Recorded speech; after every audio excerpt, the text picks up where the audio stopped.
ስትል ነው ልቀቀኝ ዴቭ እባክህን ድረስልኝ የሚልን ነገር ካላደረክ ይገለኛል። ልቀቀኝ። ምን እያደረክ ነው? ልቀቀኝ ዴቭ። ስለ እሷ ማወቅ እችላለሁ? ቤል ይባላለሁ። ቤብ እኔ ምን አደረግኩ? እኔ ቤብ አይደለም ዴቭ ነኝ። እሺ ዴቭ። እሺ በቃ ይሄኔ እነሱ መጨረሻ በቃ ይሄ ነው መጨረሻችሁ። አይሆንም አይደል? አትሳሳች። እናት መታ እንደቀልድ ሁሉንም ነገር በታተናችሁ። ግን ልጅቷን በድጋሚ ባገኛት አንቺ ያልሽው ልክ ነው፣ አናግራታለሁ። የኔዋ እኔ መታፈቅኝ ስለመተ በጣም ከባድ ነገር ነው። እኔም ዴቭን ታይልሽ አልችልም። ወጣና ሲደውል ቆይ ማን ነው? ፍቅርን ከፈለግሽ ገንዘብ አምጪ ነው የሚለኝ። ፍቅር? አዎ የፍቅር እናት ነኝ። ልጄ ምን ሆነች? እናትሽና ያ ወንድምሽ ለእኔ ገንዘብ መላክ አለባቸው። እሺ ደውልላት። ሰላም እንዴት ናችሁ? ጤና ይስጥልኝ ውድ አድማጭ ተመልካቾቼ፣ በዓለም ዙሪያ ያላችሁ ለቻናል አዲስ ከሆናችሁ ሰብስክራይብ፣ ቪዲዮ ላይክ፣ ሼር በማድረግ ቤተሰብ ሆኑ። ሰራተኛዋ አደይ ድራማ አስገራሚ አስተማሪ ትዕይንት ዛሬው ክፍል ቀጣይ ክፍል ምን ሊከሰቱ ይችላሉ በዚህ ቪዲዮ አካተናል። እናንተ እስከ ቪዲዮ ፍጻሜ አብራችሁን ቆዩ ማለት ነው። የአደይና የዴቭ ጉዳይ እጅግ በጣም አሳሳቢና ከፍተኛ ችግር ውስጥ ሁለታቸውንም ከቷቸዋል። ከቤራ ጋር እንግዲህ በዛ ካፌ ውስጥ ቁጭ ብላ ባየችው ሰዓት ወዳው ነበረ ተመንጥቃ ከዛ ካፌ ወጣችው። ተከታትሏት እየሮጠ የሄደው እንግዲህ ዴቭ መንገድ ላይ ይዛታል። ከዶክተሩ ጋር ምን እያረግሽ ነው ሲል ጥፋትክን ለመሸፈን ከኔ ጋር አትፎካከር፣ ይቺ ደግሞ ማናት? እንዲህ በቀላሉ ትረሳኛለህ ብዬ አላሰብኩም ነበር። ለካ ከልብህ አታፈቅረኝም ነበር። ምንም እንኳን የእናት ስራ እጅ ቢኖርበትም አንተ ግን በዚህ ልክ ትቀየራለህ ብዬ አልጠበቅኩም በማለት እጅግ በጣም እንዳዘነችበትና እንደከፋት እየነገረችው ነው። ዶክተሩም ተከታትሎ ሄዶ ከዚህ በኋላ በቃ አታስጨንቃት አደይን ሲል ምን አገባ ብለው እንግዲህ መንገድ ላይ ቀውጤ ድብድብ ይዘው ነበረ። ነገር ግን አደይ ለዶክተሩ ተደርባ ለምን ዶክተር ምን አደረገ በማለት ዴቭን እንግዲህ ስትሰድበውና ስትወቅሰው ተመልክተናል። በኋላ ላይ ሁለታቸውም አትከተሉ ብላ ትታቸው እየሮጠች ሄዳለች። ዶክተሩና ዴቭ ግን ቀውጤ የሆነ ፉክክር ታይቶባቸዋል። እንግዲህ ከዚህ በላይ አታስጨንቃት፣ አትጉዳት፣ ይበቃል፣ ከዚህ በላይ ምንድነው ብሎታል እንግዲህ ዶክተሩ ማለት ነው።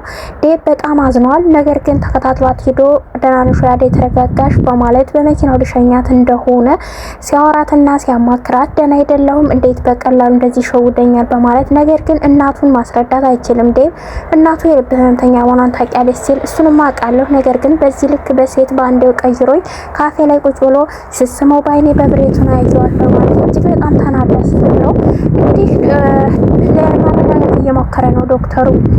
ሌላዋ ሩታ ናት። ዶክተሩን ለማግኘት ቢሮ ድረስ ሄዳ ብዙ ነገሮችን እያሰበች ነው። ለምን መጣሽ ይለኛል። አደይና እሱ ፒስ ናቸው። ስለ አደይ ልጠይቅ ነው ልበለው፣ ብቻ ብዙ ነገር ምክንያት አድርጋ ራሷን በዛ ውስጥ እየሸወደች ትገኛለች። ዶክተሩን በደረሰ ሰዓት ስለ አደይ እና ስለ ዴቭ የተናገረች ዴቭ በጣም ይጎዳል ከራቀችው፣ ስለዚህ ንገራት መከራት በማለት ትነግረዋለች።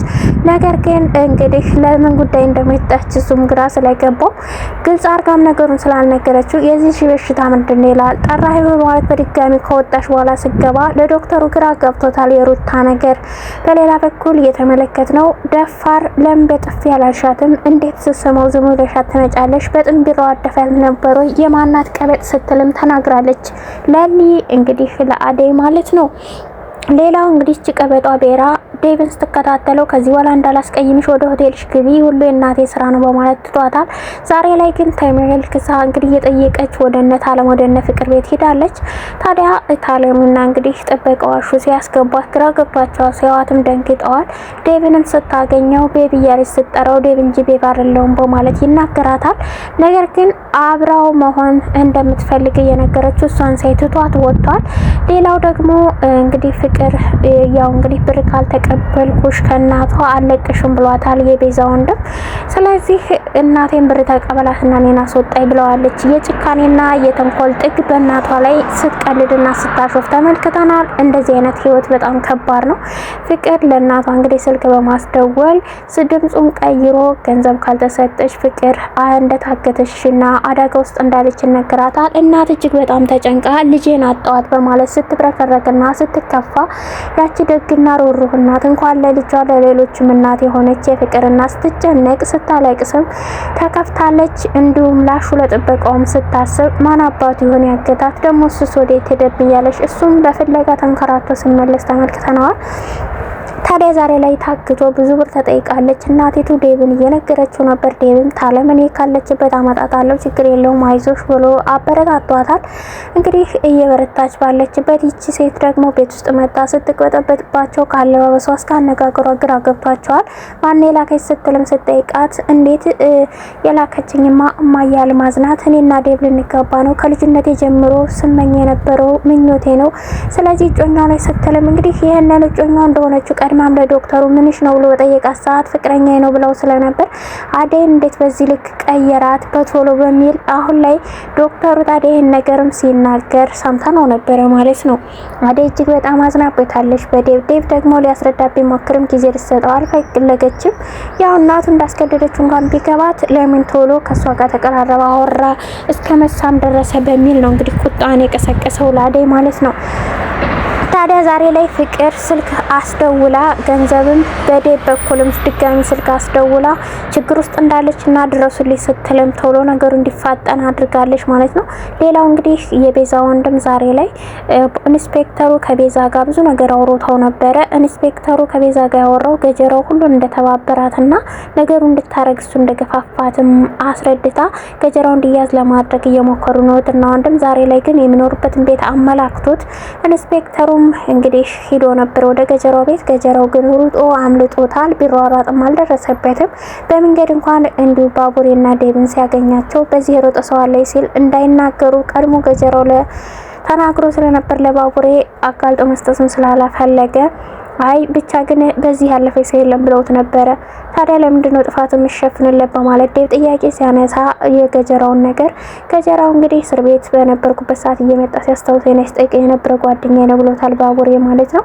ታዲያ ስለ አደይ ጉዳይ አንዳንድ ነገር እያማከሩ ስለ ቤራም ደግሞ ሲነግረው ነበረ።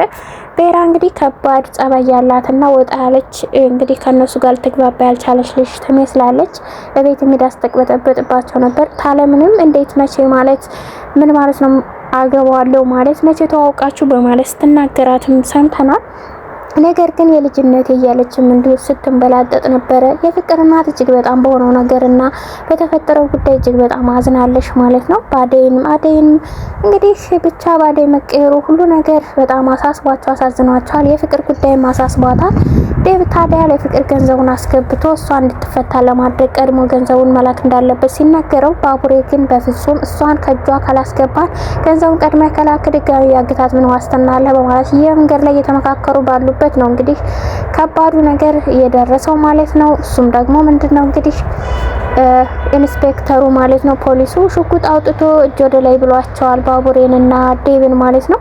እገታው እንግዲህ እውነታውን እንዲያጋልጡ ይሁን ወይም ደግሞ ጥቆማ ሰጥተውባቸው ይሁን ባናቅም እነሱም እጅ ወደ ላይ ብለው በምድረ በዳ በመንገዱ ላይ አቁሟቸው ተመልክተናል። እንግዲህ ምን ሊጠይቃቸው ነው? ወዴት ሊሄዱ ነው? ሊታሰሩ ነው? ብቻ ከባድ ነገር ነው። ፍቅርም በዛ ውስጥ ነው ያለችው ማለት ነው። እንግዲህ አደይም ያለችበት ሁኔታ የሚያሳዝን ነው። ቤራ የምትባለውን በእነ ፍቅር ቤት ውስጥ ነው ያለችው። የዴቭ እናት ግን ከዛ ቤት ወጣ ወደ ሆቴል እንደሄደችም ተነግሮናል። እንግዲህ አይተናልም ማለት ነው። በጣም ያሳዝን። አሁን ዴቭ ግራ ገብቶታል። ምን መወሰን እንዳለበት፣ ምን መምረጥ እንዳለበት፣ ወዴት መሄድ እንዳለበት ግራ ገብቶት ደግሞ የሄዱ ብዳ ሲደርስበት እጅግ በጣም ያሳዝናል። ዶክተሩ ግን ከአደይ ጋር ሞር የሚቀራረቡና የሚያወሩ ይመስለናል። እንዲሁም እድል እንግዲህ ልሰጪው ነው ወይ ድጋሚ ትወጂዋለሽ ወይ ያለም ሲጠይቃት ነበር። በጣም እንደምታፈቅረውና ጊዜ እንደሰጠችውም እየነገረችው ነበር ለዴቭ ስለ ዴቭ ማለት ነው ለዶክተሩ። ዶክተሩ ግን አደይን ራሽን ጠብቂ፣ ራሽን አረጋጊ፣ ራሽን አትግጂ እያላት ነው። በደንብ ከሱ ጋር ለመግባባትና ለማውራት ጊዜ ያላቸው ይመስለናል አሁን ላይ። አድማጭ ተመልካች እናንተንም ሀሳብ አስተያየት በኮሜንት ግለጹ። አዲስ ከሆናችሁ ሰብስክራይብ፣ ላይክ፣ ሼር በማድረግ ቤተሰብ ሁኑ። አመሰግናለሁ።